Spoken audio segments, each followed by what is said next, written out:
বিশেষ অনুরোধ, আমাদের চ্যানেল বেঙ্গলি স্টোরি টেলারকে সাবস্ক্রাইব করুন।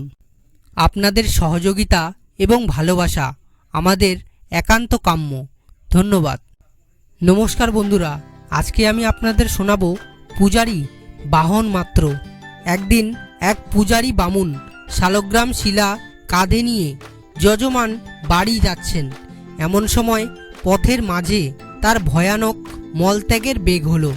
অজ্ঞতা সেই শালগ্রাম তিনি পাশে গাছের কাছে রেখেই অন্য এক গাছের আড়ালে বসে পড়লেন। সেই পূজারী বামন রাজবাড়িতেও পূজা করতেন। ব্রাহ্মণের ভাগ্যমন্দ। ঠিক সেই সময়ে মহারাজ কৃষ্ণচন্দ্র যাচ্ছিলেন সেই পথে। রাজা দেখলেন পূজারী ঠাকুর নারায়ণ রেখে গাছের পিছনে বসে মলত্যাগ করছেন। রাজা পূজারী ঠাকুরকে চিনতে পেরেই চলে গেলেন রাজবাড়িতে। সেই সময় সেইখান দিয়ে এক প্রতিবেশীও যাচ্ছিল। সে বামুনের কথা রাজাকে বলতে পরদিন পূজারী যখন রাজবাড়িতে পূজা করতে এসেছেন তখন রাজার আদেশ শুনে তিনি অবাক। পূজারী শালগ্রাম অপবিত্র করেছেন। এ পাপের শাস্ত্রমতো প্রায়শ্চিত্ত তিনি যতদিন না করবেন ততদিন আর রাজবাড়ির বিগ্রহের পূজা করতে তিনি পারবেন না। এমনকি পূর্বের মতো অন্য যজমানদের বাড়ি পূজা অর্চনা করেছেন তিনি। একথা যদি রাজা জানতে পারেন তাহলে কঠোর দণ্ড দেওয়া হবে পূজারীকে। পূজারী বামুন পূজা না করেই কাঁদতে কাঁদতে বাড়ি ফিরে গেলেন। শালগ্রাম কুলসিত করার প্রায়শ্চিত্ত একটা ব্যয়সাধ্য ব্যাপার। গরিব বামুন কোথায় পাবেন এত টাকা? টাকা না হলে কি করে হবে? ব্রাহ্মণকে কাঁদতে দেখে সকলেরই দয়া হলো তার উপরে, কিন্তু রাজার কাছে তার হয়ে দু কথা বলবার সাহস কারো হলো না।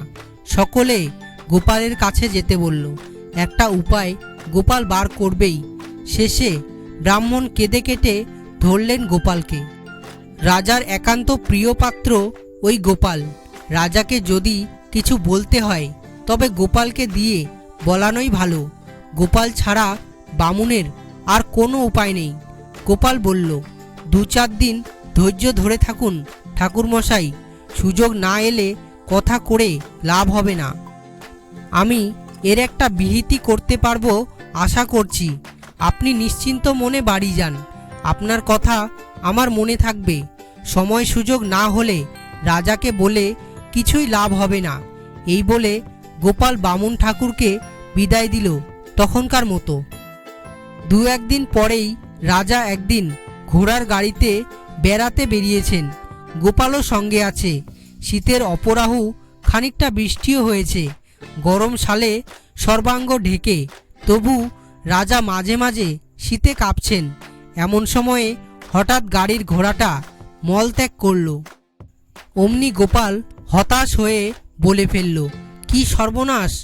রাজা অবাক হয়ে বললেন, কি সর্বনাশ? গোপাল বললেন, সর্বনাশ নয়, এই শীতের সন্ধ্যায় এখন স্নান করে মরতে হবে মহারাজকেও আমাকেও। ঘোড়া মলত্যাগ করে আমাদের অশুচি করে দিল। এখন কি করা যায় ভেবে দেখুন মহারাজ। মহারাজ সবিষয়ে বললেন, ঘোড়া মলত্যাগ করেছে তাতে আমরা অশুচি হব কেন? আমি তো কিছু বুঝতে পারছি না। গোপাল তখনই উত্তর দিল, তাহলে ব্রাহ্মণ মলত্যাগ করতে নারায়ণ অশুচি হলেন কেন? ঘোড়াও যেমন বাহন মাত্র, ব্রাহ্মণও তেমনি দেবতার বাহন ছিল মাত্র। তার কি অপরাধ বলুন? রাজা বুদ্ধিমান ব্যক্তি, তিনি এভাবে বিচার করে? দেখে নিন। গোপালের কথা শুনে তিনি অনেক চিন্তা করলেন। তারপর বললেন, তুমি যা বললে সেটা ন্যায়শাস্ত্র হিসাবে সঙ্গত বটে, কিন্তু হিন্দু ধর্ম সংস্কার অনুযায়ী সঙ্গত নয়। মানুষ আর পশুতে সব বিষয়েরই পার্থক্য আছে।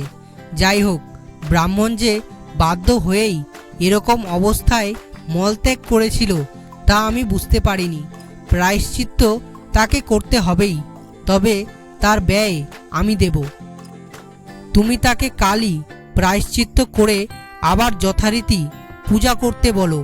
তোমাকে বুদ্ধিতে হারাতে পারবো না, তবে নিশ্চয়ই বামুন ঠাকুর তোমাকে এজন্য ঘুষ দিয়েছে আমার মনে হচ্ছে। গোপাল কানে হাত দিয়ে বলে, রাম রাম, এ কথা বলবেন না মহারাজ। ঘুষ কেবল মহারাজের কাছে নেই, তাই বলে গরিব মানুষের কাছে ঘুষ নেব সে মতি যেন কোনোদিন না হয় হুজুর। এই বামুন ঠাকুর খুব গরিব, ভগবান আপনার মঙ্গল করুক। বন্ধুরা, ভিডিওটি যদি ভালো লাগে তাহলে একটি লাইক করে দিন এবং চ্যানেলে পাশে থাকার জন্য সাবস্ক্রাইব করে বেল আইকনটি বাজিয়ে দেবেন এবং ভিডিওটি যদি ইন্টারেস্টিং মনে হয় তাহলে বন্ধুদের মাঝে শেয়ার করে দেবেন। ধন্যবাদ।